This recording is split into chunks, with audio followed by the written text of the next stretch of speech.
c'est à quoi Dieu a permis que nous traversions cela. En tant qu'enfant de Dieu, sachez que rien ne peut nous arriver sans que Dieu l'ait permis. Même les privations que tu as maintenant, même les difficultés que tu traverses, avant que cela n'arrive, Dieu savait. Parce que devant Dieu, le présent, le passé et le futur, c'est toujours présent. Voilà pourquoi quand il a parlé à Moïse, Moïse a demandé, s'il me demande quel est ton nom, il a dit à Moïse quelque chose de simple. Dis-lui que c'est lui qui s'appelle Je suis. Le Dieu qui n'est pas influencé par le passé, le Dieu qui ne sera pas influencé par le présent, le Dieu qui ne sera pas influencé par le futur, mais qui restera le même hier, aujourd'hui et éternellement. Acclamons encore pour ce Dieu-là. Acclamons pour ce Dieu-là. Le Dieu qui ne change pas. Le Dieu qui est le même. Il n'a pas dit à Moïse, celui qui s'appelle J'étais m'a envoyé. Il n'a pas dit à Moïse, celui qui s'appelle Je serai m'a envoyé. Mais dis-lui, celui qui s'appelle Je suis. Le Dieu toujours présent. Même dans ton problème, Dieu est présent. Même dans ta situation, Dieu est présent. Il n'est pas le Dieu Je serai. Il dit Dieu Je suis. C'est comme ça que tu diras aux enfants d'Israël. Le Dieu est toujours disponible. Le Dieu est toujours présent. Le Dieu est toujours actuel. J'aimerais dire à quelqu'un ce matin, malgré tes larmes, Dieu est présent. Et laissez-moi ajouter que tes larmes n'influenceront pas Dieu. Quelle que soit la quantité de tes larmes, Dieu ne sera pas impressionné. Seule ta foi peut impressionner Dieu. Car seule la foi est agréable à Dieu. Alléluia. Amen, amen. Amen. Ah, teacher. Ça fait longtemps qu'il m'a interprété, ça fait des années. Il a perdu déjà la vitesse de croisière. Alléluia. Amen. Donc le désert, c'est un milieu hostile. C'est un milieu rude. C'est un milieu où il y a l'aridité. L'aridité. Et souvent dans le désert, on est sans repère. On est sans repère. Vous voyez cela même dans des films. Beaucoup de gens se perdent dans les déserts. Parce que quand ils sont là, ils peuvent marcher pendant un temps. Mais alors qu'ils ont laissé des traces, le vent du désert vient couvrir leurs traces par le sable. Et beaucoup risquent de se perdre à cause du désert. Voilà pourquoi Dieu avait déjà envoyé en son temps la colonne de nuée pour son peuple. Mais il y a une colonne aussi pour toi aujourd'hui. La colonne du Saint-Esprit. La colonne de la parole de Dieu. Qui est la lampe à tes pieds. Et une lumière sur ton sentier. Il a dit que c'est une lampe. Il n'est pas dit que c'est un phare. C'est pas un phare. Et dans les contextes des psalmistes, c'était des espèces de lampes tempêtes de cette époque où on mettait de l'huile. Il y a l'huile, c'est comme cette lampe tempête. C'est une lampe à tes pieds. Quand tu mets cette lampe là, elle éclaire peut-être 5 mètres. Tu vois 5 mètres devant toi. Mais tu peux marcher pendant ce temps-là. Tu peux ajouter encore un autre pas. Mais la caractéristique de cette lampe, c'est que si tu obéis de marcher à sa lumière, quand tu mets un pas, là-bas aussi un pas s'avance. Le ténèbre qui est devant toi devient lumière. Et ainsi de suite. Oh, c'est une lampe à tes pieds. C'est une lampe à tes pieds. C'est pas un phare. Voyez des phares. Ils peuvent éclairer à des kilomètres. Et ça éclaire, vous voyez très loin. Mais Dieu a dit que sa parole est une lampe. Nous les hommes, nous voulons avoir la maîtrise de tout. Nous voulons comprendre tout directement. Nous voulons voir clair directement. Mais avec Dieu, c'est pas comme ça. Voilà que quelqu'un a dit un jour, des fois Dieu nous mettait dans l'ambiguïté. Des fois Dieu nous mettait dans l'ambiguïté pour que nous apprenions à dépendre de lui. Quand on ne comprend rien, Seigneur, ce qui est Alléluia. Amen. Telles sont quelques caractéristiques du désert. Et chose étonnante, quand nous lisons dans Exode 15, verset 22, jusqu'à un peu plus bas, 27, nous lisons la parole de Dieu. Moïse fit partie d'Israël de la mer Rouge. Mer Rouge. Maya Monana. Ah, là-bas, vous avez inspiration, interprétation, frère. Alléluia. Amen. Il prit la direction du désert de Chour. Après 3 journées de marche dans le désert, ils ne trouvèrent point d'eau. Ils arrivèrent à Mara. Mais ils ne purent pas boire l'eau de Mara parce qu'elle était amère. C'est pourquoi ce lieu fut appelé Mara. Le peuple murmura contre Moïse en disant: que boirions-nous? Frère, ce qui est intéressant que j'aimerais souligner, c'est que dans 1 Corinthiens 10, au verset 5 et 6 ainsi que 11, je crois, on nous relate les enfants d'Israël. On a dit qu'ils ont marché tous sous la nuée. Ils ont tous bu au rocher spirituel qui est Christ.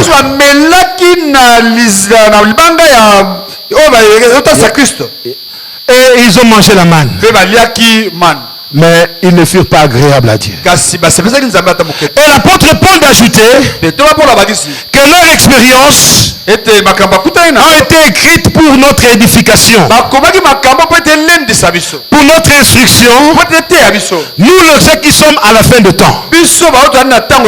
C'est pour cela cette expérience des enfants d'Israël est très importante. Comme j'ai dit, c'est un type de la marche chrétienne. Je vais souligner quelques aspects, car le temps nous fera défaut. Nous voyons là Moïse à la sortie de l'Égypte. Dieu a fait de grands miracles. En Égypte, le peuple était sous l'emprise du Pharaon. C'était leur chef. C'est le Pharaon qui modélait leur vie. Et c'est le Pharaon qui réglementait leur vie. Mais quand Dieu intervient, Dieu le prend en charge et le met en marche. Laissez-moi vous dire, frère, que Dieu ne pourra jamais marcher avec un peuple esclave. Dieu ne marchera jamais avec un esclave. Dieu commence par délivrer l'esclave. Ensuite, il en fait son peuple. Et il marche avec lui. Et c'est ce qui s'est passé avec les enfants d'Israël. Il a délivré de la main du Pharaon. Comme il t'a délivré, il m'a délivré. Entre les mains de l'ennemi Satan, qui me tenait nos vies. Et qui réglementait nos vies. Il y a des fois quand je regarde le rétroviseur de ma vie, il y a des fois je me mets à pleurer de tout ce que le diable me faisait faire. Des fois, j'avais un chant que j'aimais beaucoup du frère Mente. Cette chanson, quand je chantais, il n'y avait que des larmes qui coulaient. Vous savez que je suis un excellent chanteur, mais avec des fausses notes. Vous connaissez ma chanson? Vous voulez que je chante? Nganazalaki na pasi ya masumu pe nasengaki epai ya Yesu andimaki kosenga nanga pe alongolinga na masumu tika ngai nakumisa ye pona maso asaleli ngai alakisi bolingo na ye epai na ngai. Ngana la piete na bomoi na ngai. Nakosalela se yo Yesu. Nalingi ete nguya na yo. Esalela ngai tango nyonso. Kino ndoko koma na lola. Na lola. Na tondi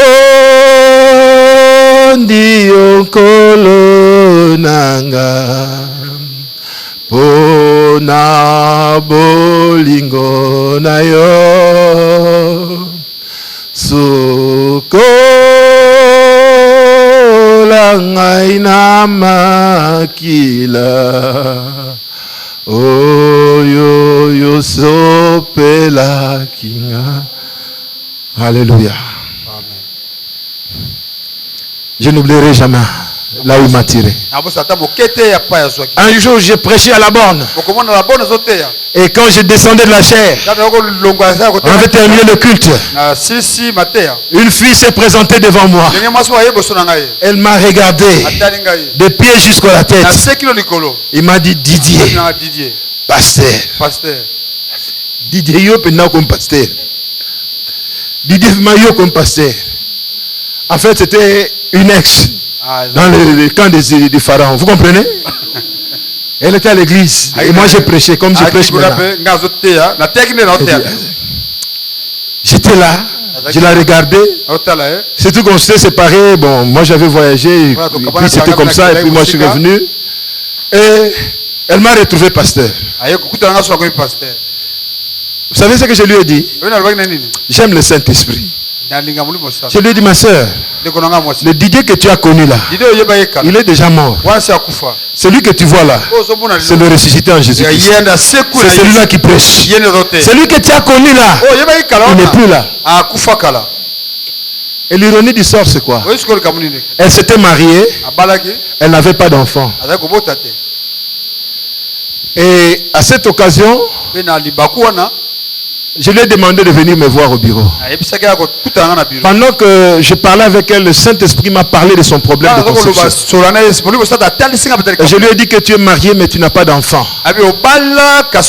Mais mon Dieu me dit de te dire que le mois prochain tu tomberas enceinte. Et le mois prochain, elle était tombée grosse. Et je n'oublierai jamais, elle m'a amené une ceinture. Hein? Depuis ce jour-là, elle a appris à me respecter. Elle a compris que le Didier qu'elle avait connu était mort. Alléluia. Amen. Des fois, nous avons besoin de certaines dimensions pour manifester notre nouvelle nature. Mais ces choses-là n'arrivent pas par hasard. Il y a un travail que Dieu doit faire au préalable. D'où l'importance de ce thème. Le désert de nos vies et leur message caché. Souvent face au désert, nous cédons au murmure. Nous commençons à nous révolter. Et souvent on a cette question-là. Pourquoi cela, Seigneur? Pourquoi cela? Pourquoi seulement moi? Pourquoi pas les autres? Pourquoi seulement moi? Regardez ma famille. Eux-mêmes ne te craignent pas. Mais ils sont bien. Mais moi qui te suis, moi qui te sers, et tu permets que je souffre comme ça. Et tu permets que je passe même, je sois humilié comme ça. Seigneur, jusqu'à quand? Seigneur, jusqu'à quand? Pourquoi? C'est peut-être ton cri ce matin. Mais laissez-moi te dire qu'il y a un pourquoi en deux mots. Et il y a un pourquoi en un mot.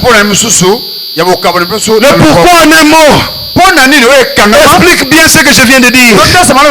L'incompréhension, le murmure et la révolte.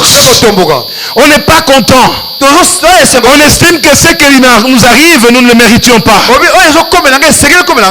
Loin de moi de vous dire que tout désert vient de Dieu. Non, il y a des épreuves que l'ennemi aussi peut être à la base. Mais sachez qu'il y a des déserts que Dieu lui-même est à la base. Dans ce genre de désert, tu ne peux pas monter, descendre sans que tu cherches Dieu. Quelqu'un a dit un jour, il y a des problèmes qui n'ont de solution que Dieu. Et il y a des situations qui n'ont d'issue que Dieu. Et il y a des questions qui n'ont de réponse qu'en Dieu. Tu peux voir tous les hommes de Dieu du monde. Il n'y aura pas de solution dans ce genre de désert. Jusqu'à ce que Dieu atteigne ce qu'il veut te communiquer. Jusqu'à ce que Dieu arrive à te faire comprendre la leçon. Êtes-vous déjà posé la question? Pourquoi Dieu, en sauvant les enfants d'Israël d'Égypte, au lieu d'utiliser un chemin plus court de 11 jours par la route, le chemin de Gaza qui longe la mer Méditerranée, Dieu va faire un détour qui va durer 40 ans. Pourquoi? Parce que Dieu avait des choses à apprendre à son peuple. On n'hérite pas Canaan n'importe comment. On ne gère pas Canaan n'importe comment. Il y a des principes de gestion de Canaan. Et il y a des principes de gestion de la bénédiction. Joseph avait reçu la vision de Dieu pour sa vie. Il a eu l'élévation. Il a vu les gerbes, sa gerbe tenait bon. Il a vu son étoile briller. Au point que son père, qui symbolise le soleil et la lune, sa mère, pouvait se prosterner devant lui. Mais Dieu ne lui a pas indiqué le chemin du parcours. Quand Dieu sauve Israël, il mentionne l'Égypte et il mentionne Canaan. Dieu ne mentionne pas le désert. Il dit, je vous ferai monter du pays d'Égypte vers le pays des Éviens, des Jébusiens, des Hittites, et pays où coule le lait et le miel. Dieu ne mentionne pas le désert. Il voit le début et la fin. Et l'intervalle, Dieu ne mentionne pas. C'est comme ça que beaucoup ont du mal à gérer l'intervalle. Pourtant, l'intervalle est important pour la gestion de la bénédiction. On ne gère pas Canaan selon les principes d'Égypte. Quand le peuple a quitté l'Égypte, il avait la mentalité d'Égypte. Il avait la vision d'Égypte. Ils avaient les coutumes d'Égypte. Ils avaient la culture d'Égypte. Mais Canaan est la bénédiction de Dieu. Tu dois gérer Canaan selon le propriétaire de Canaan. Ça veut dire Dieu lui-même. Et il doit t'apprendre ces principes. Il doit te transformer. Il doit te changer. Et il doit t'apprendre. Beaucoup de gens amènent les gens au Seigneur. Mais ils oublient que venir au Seigneur, c'est s'inscrire à son école. Dans Matthieu 11, 28 et 29, Jésus dit ceci. Venez à moi, vous tous qui êtes fatigués et chargés, et je vous donnerai du repos. Mais ça ne se limite pas là-bas. Il y a le verset 29 que nous ne prenons pas en compte. Parole vivante et claire. Il dit, inscrivez-vous à mon école. Recevez mes instructions. Inscrivez-vous à mon école.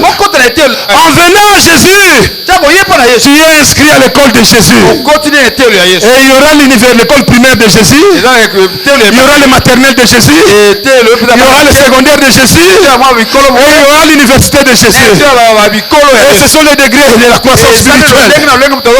Tu dois comprendre que tu es engagé dans l'école de Dieu. Et dans l'école, il y a l'instruction. Dans l'école, il y a l'éducation. Parce qu'avant de venir à Dieu, comme les enfants d'Israël, Nous avions un autre père. Nous avions un autre maître. Pour les Israélites, c'était le pharaon. Pour nous, c'était le diable. Et comme chaque papa éduque ses enfants selon lui, nous avons reçu les éducations de notre ancien père. En nous adoptant, Dieu, en père responsable, il va commencer à nous éduquer. Il va commencer à nous enseigner. Il va commencer à nous préparer à l'héritage qui nous prépare, à notre canon, à nos bénédictions. Pourquoi y a-t-il souvent un intervalle entre la promesse et l'accomplissement? Parce qu'il y a la préparation à voir. Joseph a reçu la vision. Et il a vu qu'il devait gérer. Tout le monde était sous lui. Mais regardez le chemin de Joseph. Première étape. L'homme qui deviendra premier ministre est vendu comme vulgaire marchandise. D'ailleurs, ce n'est pas la première étape. La première étape, c'était la mort. Les frères l'ont pris. Ils l'ont mis dans une citerne. Et qu'il meure là-bas. Tout commence par mourir. Comme Jésus, l'enfant de la promesse, il devait aller sur la terre. Et Joseph aussi est un type de Jésus-Christ. Le Jésus qui règne sur les nations païennes, symbolisé par l'Égypte. Il meurt. Après, il revient à la charge. Non, c'est notre frère. Ne le tuons pas. Vendons-le. L'homme qui a reçu les promesses, il devient marchandise. On discute son prix entre ses propres frères. Hein, comme Jésus. Il est venu se laisser, ils n'ont pas reçu. À cause des promesses. On a vendu Joseph. Mais l'erreur qu'ils ont fait, en éloignant Joseph de Canaan, il ramène Joseph vers sa destinée. Frère, il y a des injustices que tu vas subir. Ne te plains pas toujours. Il y a des accomplissements qui ne seront pas là où tu es. La promesse est à Canaan. Mais l'accomplissement est en Égypte. Mais entre Canaan et l'Égypte. Mais c'est terrible, hein? Pour Israël, c'est Égypte vers Canaan. Pour Joseph, c'est Canaan vers l'Égypte. Comme Jésus, hein? Il est venu du ciel, il est venu sur la terre. Mais nous venons de la terre et nous allons au ciel. Alléluia! Amen. Joseph, les promesses sont alléchantes. Oh, je vais régner. Tu sais quoi? Ruben. Je vais régner sur vous. Yajida. Au monde, je vais régner sur nous. Ya Neftali. Dan. Aser. Boyeba. Dan Nzamba Laxi a déjà vision. Mais Nzamba Laxi était que citerne za ozelai. Nzamba Laxi était que à côté comme lokola marchandise. Bateka ke lokola marchandise, plus tard il est pas commis commerçant à Tekible Égypte. Alléluia. Amen. Mais ce que j'ai voulu souligner, c'est sur la préparation. Sur la préparation. Il était appelé à gérer le pays d'Égypte. Mais regardez la sagesse de Dieu. Il va conduire d'abord Joseph dans la maison de Potiphar. La maison où tout va bien. La période où il a tout. Un peu à l'image de la période de vache grasse. On lui laisse tout. Sauf la femme de Potiphar. On lui a laissé tout. Et pendant ce temps-là, Joseph a géré dans l'abondance. Il a pris le principe de gestion dans l'abondance. Mais plus tard, injustement accusé, il est en prison. Dans les périodes de vaches maigres. Mais là aussi, on le met intendant de la prison. Il apprend le principe de la gestion dans les temps difficiles. Plus tard, quand il était élevé en Égypte, Joseph était déjà formé. Il pouvait gérer la période de vaches grasses. Parce qu'il a géré la maison d'abondance de Potiphar. Il pouvait gérer aussi la période de vaches maigres. Et des épis maigres.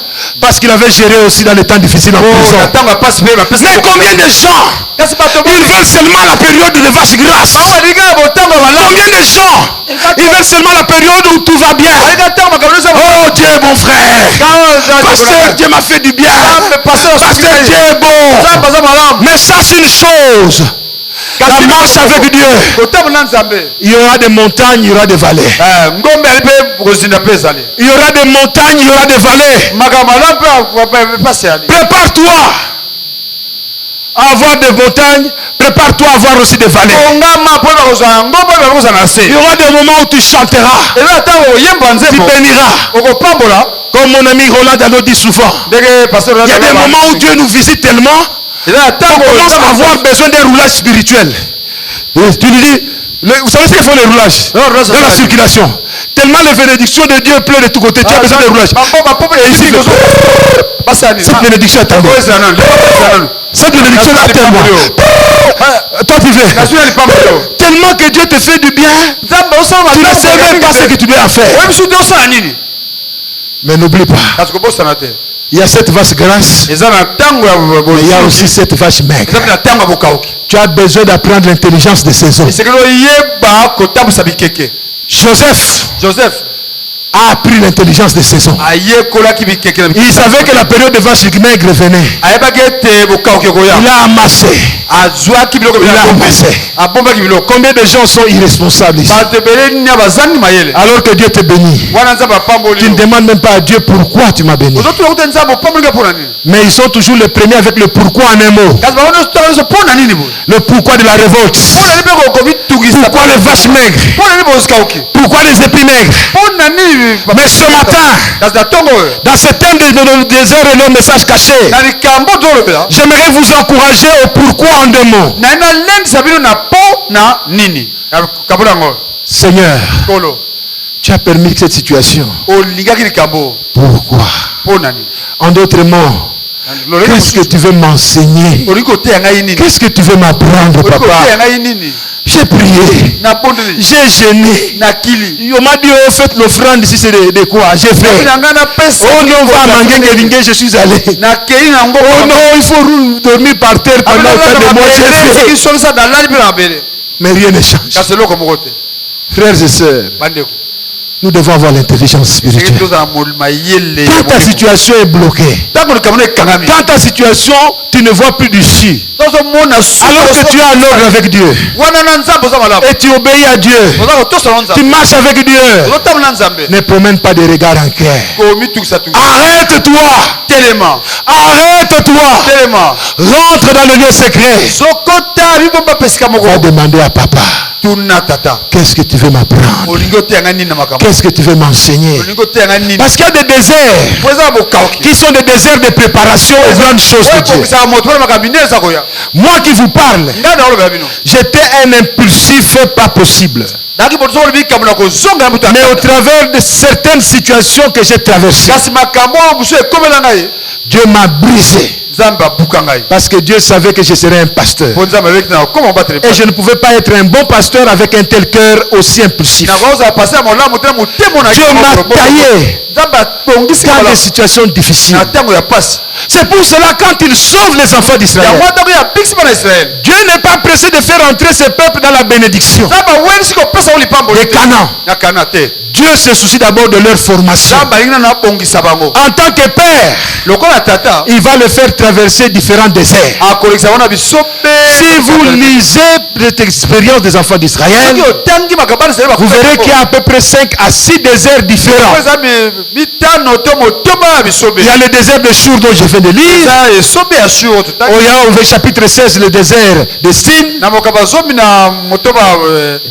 y a Rephidim, Sinaï, le désert de Sinaï, de Rephidim, Horeb. 17. Et après Sinaï, vous avez le désert de Tsin et le désert des parents, qui est proche de Kadesh Barnea.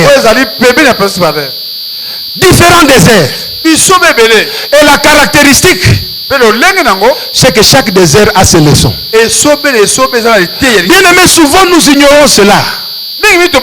Si Dieu permet certaines épreuves, il y a des leçons derrière chaque épreuve. Et quelqu'un a dit un jour que nos épreuves nous enseignent trois choses. Il nous rappelle d'abord la nature de Dieu. Deuxièmement, l'épreuve te montre ta propre nature. Troisièmement, il nous montre la nature de notre entourage. Voilà pourquoi les Kinois disent souvent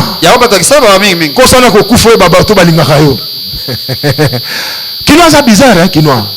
Oh, préso, préso. Et puis demain, là, on t'a levé au poste, tu es à la maison. Il dit à Dieu, la même personne qui a crié préso.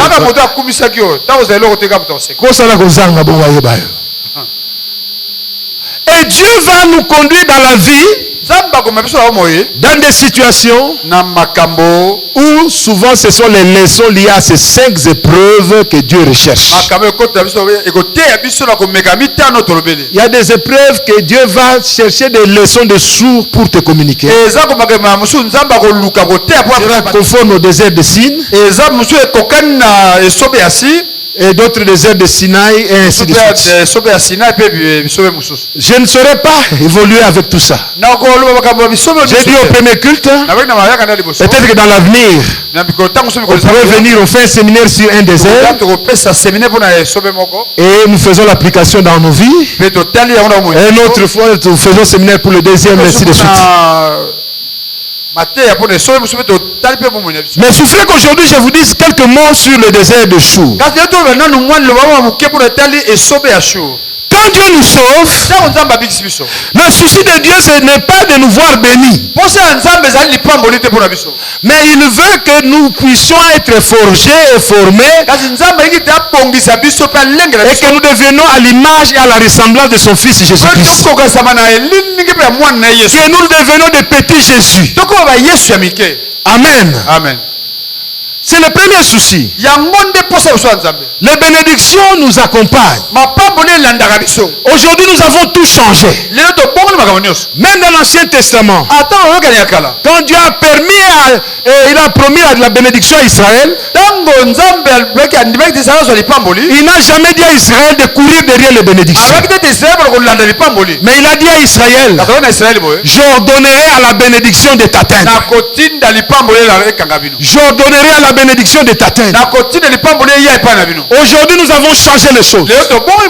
Nous courons derrière les bénédictions. Au lieu de courir derrière celui qui est l'auteur et la source de la bénédiction.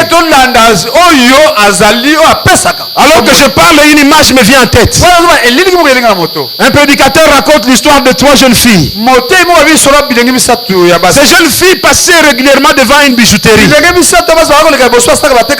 Et ils appréciaient les bijoux qui étaient exposés. Et il y avait des bijoux en émeraude, des bijoux en or, des bijoux en argent. Et ils venaient passer leur temps à contempler ces choses. Et le bijoutier, un jour, a vu cela. Et il a remarqué ces filles régulièrement se mettent toujours devant son stand là. Un jour, il va demander à ces jeunes filles d'entrer dans son magasin. Et puis il dit, chaque fois que vous venez ici, dit non, en tout cas, nous aimons beaucoup les bijoux que vous fabriquez. Il dit, alors je vais vous faire la bonne surprise. Quel bijou vous aimez? Chacun va choisir un bijou qu'il aime. La première a pris le bijou en or. Et la seconde a pris le bijou en argent.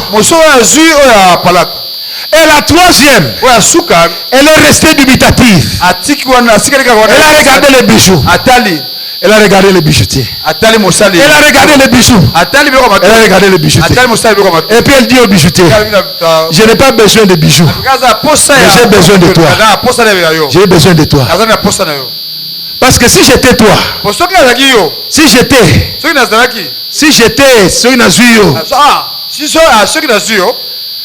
Tu me fabriqueras des bijoux en or, tu me fabriqueras des bijoux en argent, tu me fabriqueras des bijoux en émeraude.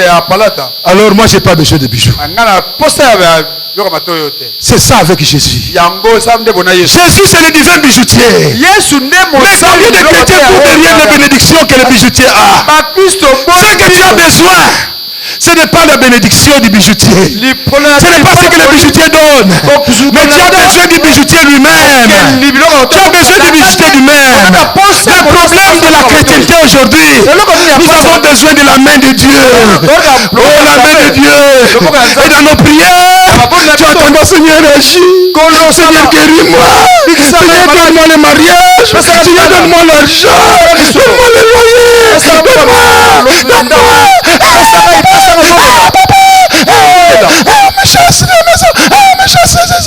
Oh, je sens que le pasteur de Bouka, quand il prêche, c'est comme si Dieu est présent. Avant de partir, il doit m'imposer les mains.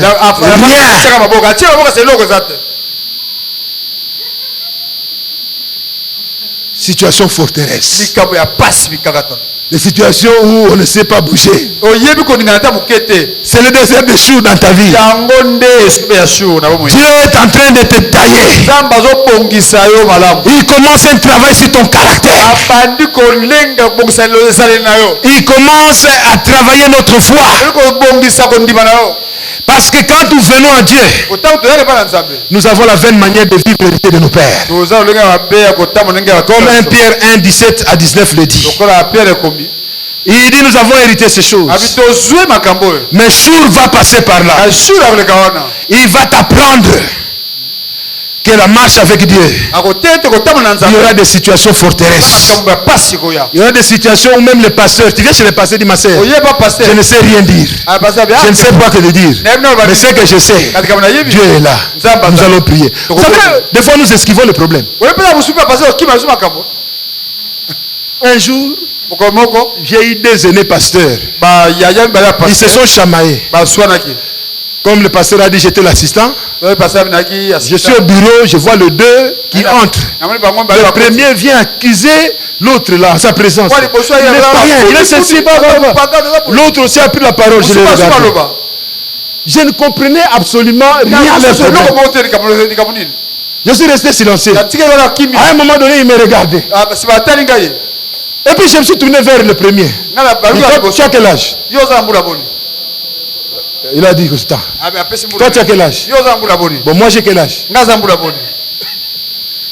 Vous deux là, des grands frères, vous n'avez même pas honte de venir chez un enfant comme des autres. Allez, sortez de mon bureau. Vite.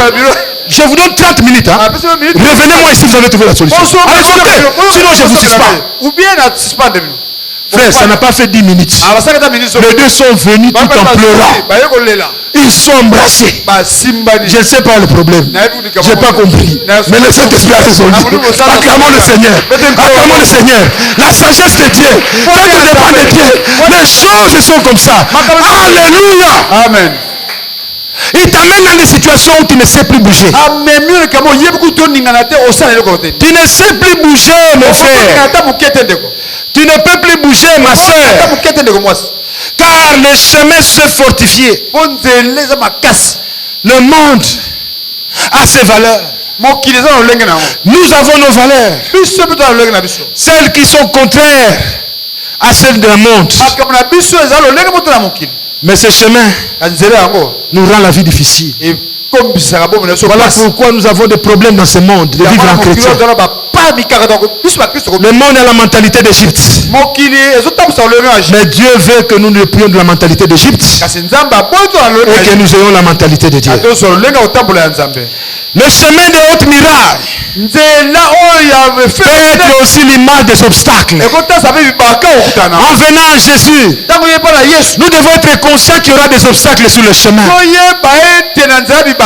Lui-même a dit que large est le chemin qui mène à la perdition. Et étroit est le chemin qui mène à la vie. Et dans Exode 23, verset 2, il dit à Israël, tu ne suivras point la multitude pour faire le mal. Tu ne déposeras point dans un procès en te mettant du côté du plus grand nombre pour violer la justice. Tu ne suivras point la multitude. Le chrétien, c'est quelqu'un qui est plus hors du monde. Et c'est comme qui a amené le peuple hors d'Égypte. Et nous devons comprendre cela. Dieu veut notre bien-être physique. Dieu veut notre bien-être spirituel. Dieu veut que nous le connaissions qui il est. Dieu veut que nous soyons conscients de nos limites. Notre nature intrinsèque. Dieu veut que nous puissions savoir apprécier sa grandeur, sa puissance, son amour et la grâce salvatrice. Mais nous ne pouvons pas connaître Dieu si nous ne sommes pas encore dépouillés de l'Égypte. Dieu va commencer à nous vider d'Égypte pour amener ce qui est de lui. On ne remplit pas un verre qui est déjà complet. On commence par vider pour remplir. Et Dieu va commencer par nous vider. Dans la sortie d'Égypte, dans ce premier désert, où les influences d'Égypte sont très encore agissantes, Dieu doit nous vider. Et il nous amène dans des situations qui sont comparables au désert de Chour. Tu comprends maintenant comment je commence à creuser. C'est ça que je vais dire que je vais creuser après. Dieu va nous amener comme ça. Quand nous venons à Dieu, quand tu es bébé spirituel, quand tu pries comme ça, c'est comme si Dieu est à côté de toi. Tu demandes, Dieu donne. Tu demandes, Dieu donne. Mais plus tu commences à grandir, ça se complique. Pourquoi? Parce que l'éducation commence. Et tu commences à dire, ah, même quand j'étais dans le monde, c'était pas comme ça. Hein? Comme un frère a dit un jour, pasteur, attends, on a eu païen, ils ont eu boité. Frères et sœurs, laissez-moi vous dire d'emblée que c'est la voie royale où nous devons apprendre à nous faire petits, à nous dépouiller de tout mérite, de tout mérite propre et de toute vaine gloire, afin d'apprendre à dépendre de Dieu. Comme Moïse devant la mer rouge. Devant lui la mer rouge. Derrière lui les armées du Pharaon. Autour c'est le désert. Il était là. Il ne pouvait rien faire. Des voies sans issue. Des situations forteresses. Que faire? Mais écoutez ce que Moïse dit dans Exode 14. Là où le peuple a murmuré, là où le peuple a crié, Moïse qui avait une dimension spirituelle supérieure, qui avait déjà des expériences avec Dieu, car il a fait avec Dieu dans Exode 4 des expériences. Il avait reçu la parole de Dieu. Il dit, qu'as-tu en main? Il a dit, j'ai un bâton. Il dit, j'ai un bâton. Il a jeté le bâton. Le bâton est devenu serpent quand il touche à la queue. Un homme a dit ceci. Quand Moïse a jeté le bâton, pour redevenir, il est devenu serpent. Dieu ne voulait pas que Moïse touche la tête du serpent. Mais il a voulu qu'il touche la queue. Frères et sœurs, même si vous devez marcher sur toute la puissance de l'ennemi et sur toute la puissance des serpents, nous ne sommes qu'à la dimension de toucher la queue. Car la tête était réservée au lion de la tribu de Juda. Alléluia. Amen. Alléluia. Amen. Des situations sans issue. Mais Moïse dit quoi? Gardez silence. Je vais garder silence. Alors que la pression des pharaons avance. Et nous devons garder silence. Des fois, les voies de Dieu sont compliquées. Et je comprends ce que Esaïe 55, 7 et 8 dit. Hein? Que autant l'Orient et l'Occident, ainsi de suite, cette pensée. Il dit les voix de Dieu ne sont pas nos voix et ses pensées ne sont pas nos pensées. L'ennemi avance. Et toi tu me dis de garder silence. Et je vais vous dire une vérité. Le chemin de la mer Rouge était invisible aux hommes. Mais Dieu voyait déjà ce qu'il ferait. Ce qu'il te faut, c'est que Dieu t'ouvre le chemin. Que tu vois le chemin. Mais pour le faire, il faut dépendre de lui. Gardez silence. Ne faites rien. Voyez la délivrance que Dieu vous accorde. Gardez silence. C'est Dieu qui va combattre. Il y a des moments où Dieu combattra. Mais qu'est-ce que nous faisons? Nous sommes la retraite sur retraite. Tu as chassé des démons, tu as confessé, tu as tout fait rien. Moi, quand la situation se complique, je change de méthode. Je dis Seigneur, ce n'est plus mon problème. C'est ton problème à toi. Je me mets à louer, à adorer. Je ne prie plus pour ça. Quand je prie pour ça, je rends grâce à Dieu. Parce qu'il a déjà fait. Même si je ne vois pas. Alléluia. Amen. Et vous allez voir, plus que vous adorez, plus vous faites ceci. Et vous arrivez à avoir la paix du cœur. La paix est dans le cœur. Et vous vous demandez, mais je n'ai encore rien eu. Je n'ai encore rien vu. Mais il y a la paix. Écoutez bien, frère. Le silence de Dieu n'est pas synonyme de faiblesse. Il est faible. 430 ans durant en Égypte. Dieu était silencieux. On aurait cru que le Dieu des Égyptiens était supérieur. Mais Dieu est fidèle à sa parole. Il avait déjà dit à Abraham que tes descendants iront en captivité 400 ans. Dieu respecte son calendrier. Il n'interviendra pas avant. Il n'interviendra pas après. Il va accomplir sa parole. Frère, tu peux pleurer. Ma soeur, tu peux pleurer. Si Dieu dit que cette situation devait durer 10 ans, deux fois, hein? Il faut 2 ans après. Les chansons que tu as aidées, les chansons de Pharaon,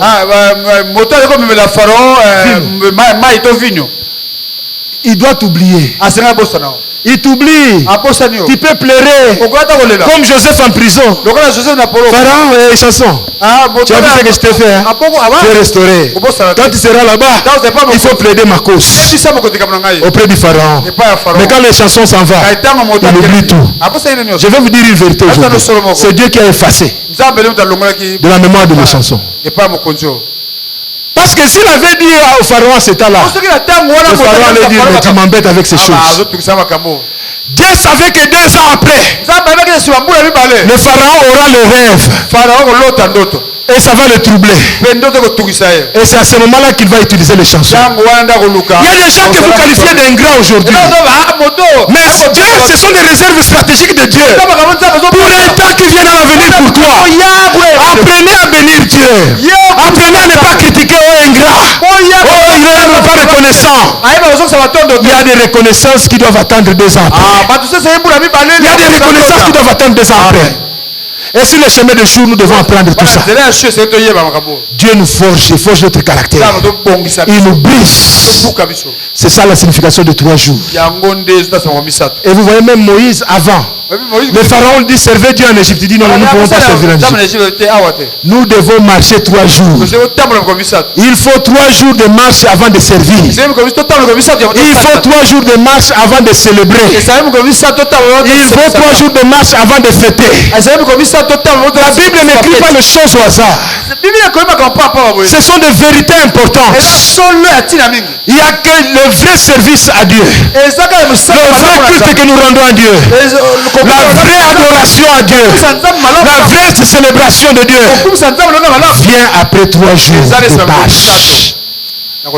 Les 3 jours qui rappellent les 3 jours de la mort de Christ. C'est les 3 jours de l'identification avec Christ dans sa mort et dans sa résurrection. C'est les 3 jours qui nous séparent du pays d'Égypte. Nous traversons la mer Rouge. La mer Rouge était la frontière géographique d'Égypte. Et nous allons maintenant vers la terre promise. Mais il y a 3 jours avant. Il y a 3 jours de marche. 3 jours difficiles. Dans des privations. Sans eau. L'eau est essentielle au désert. Sans eau au désert, c'est la mort. Est-ce que Dieu ne savait pas que le peuple avait besoin d'eau? Il le savait. Dieu ne savait pas que ces chemins-là n'avaient pas d'eau. Dieu savait. Mais Dieu savait que c'est là que le peuple comprendrait. Comme l'homme a un an à comprendre. Voilà pourquoi dans Osée 2:16, Dieu dit ceci. C'est pour cela que je l'attirerai au désert. Et là, je parlerai à son cœur. Il y a des choses que tu comprendras que c'est que dans le désert. C'est quand Dieu te brise. Il brise ton orgueil.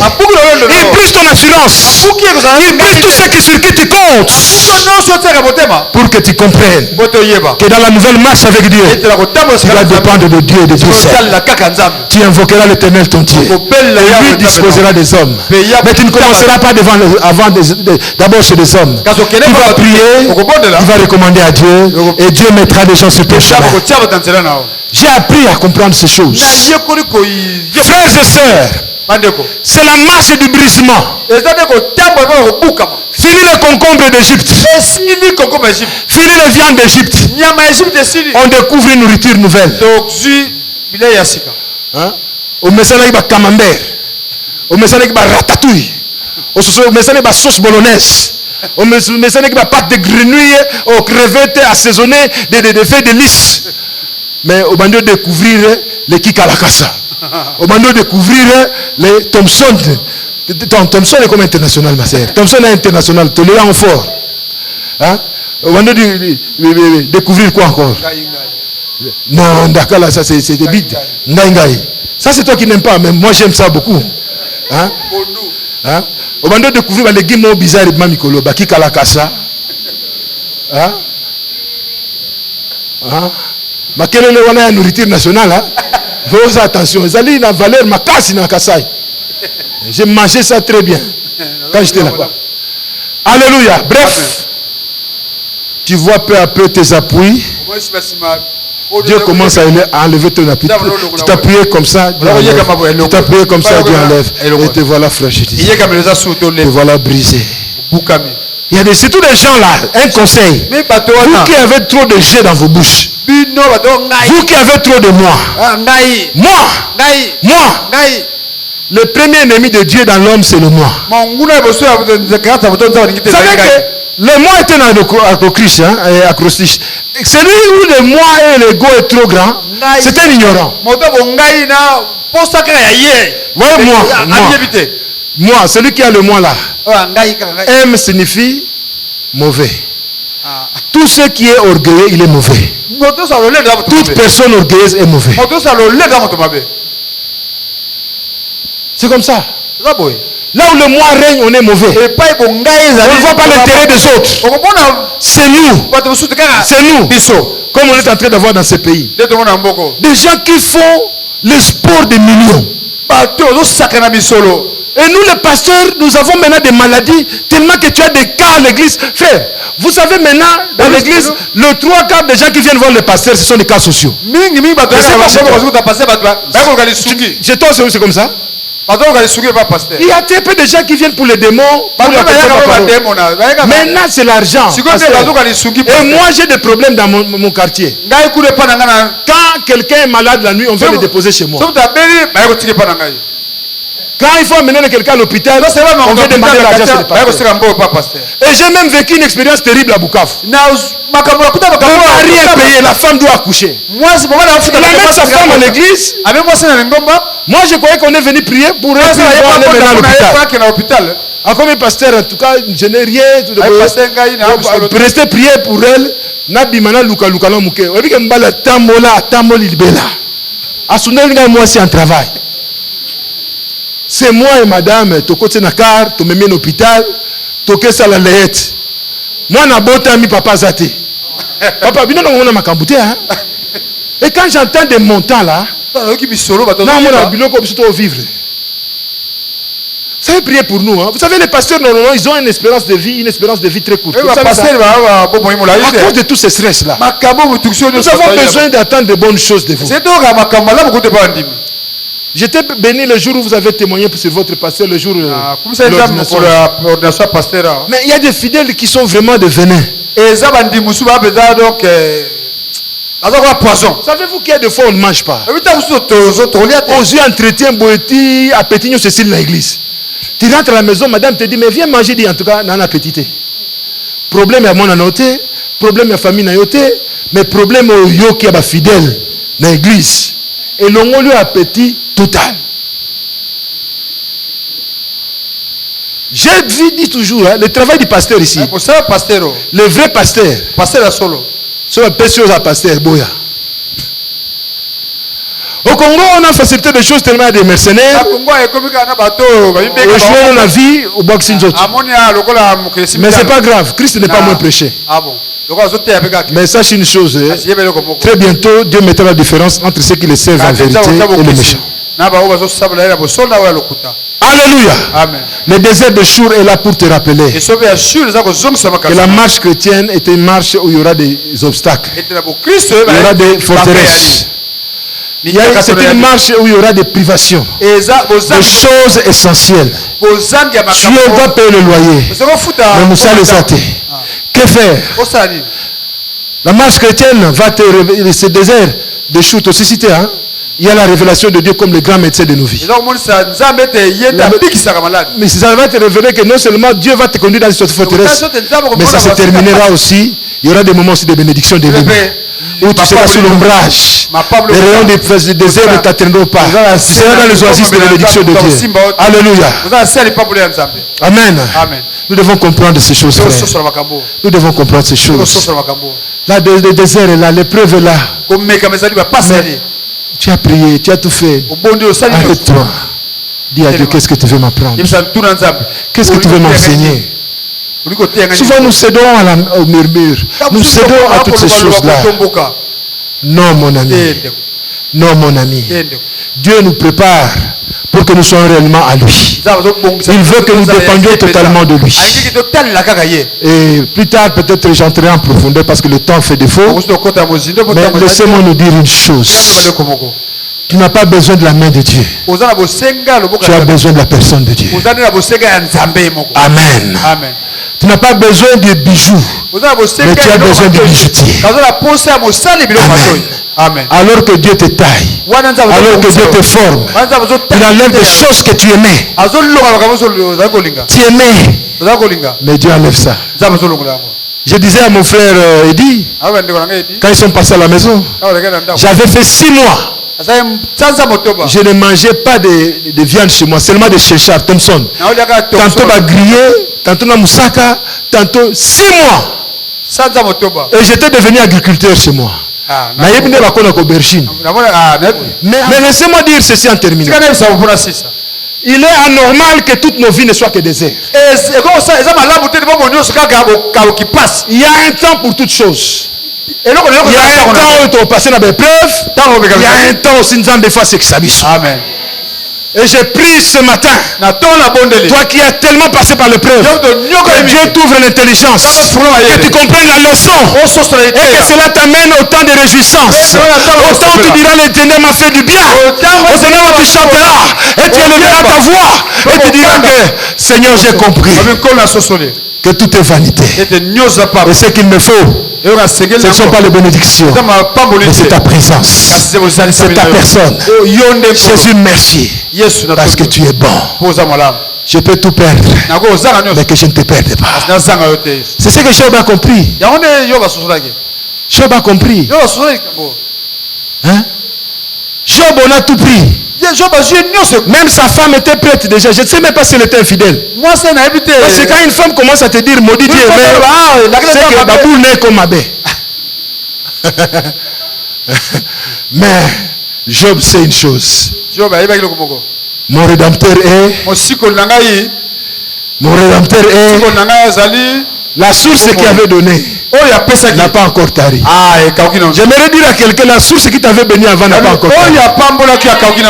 La source n'a pas encore tari. La source n'a pas encore tari. Ce n'est que question de ta saison.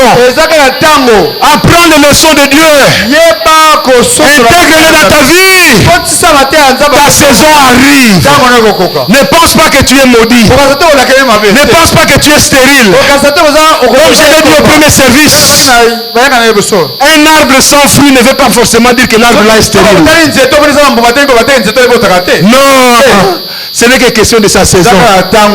Quand tu regardes les manguiers, pendant une période, ce ne sont que des feuilles. Mais quand la saison vient, l'arbre est plein de fruits. Et je déclare que tu es fécond. Je déclare que tu produiras du fruit. Parce que le Dieu que nous servons nous a promis d'aller de gloire en gloire, de victoire en victoire, et que nous sommes la tête et non pas la queue. Pour autant que nous attachons à lui, pour autant que nous honorons lui, pour autant que nous sommes soumis à lui, pour autant que lui-même conduit nos pas. Que Dieu vous bénisse. Et que Dieu bénisse son église. Que Dieu ouvre les églises. Et que tout soit pour sa gloire. Au nom de Jésus. Au nom de Jésus.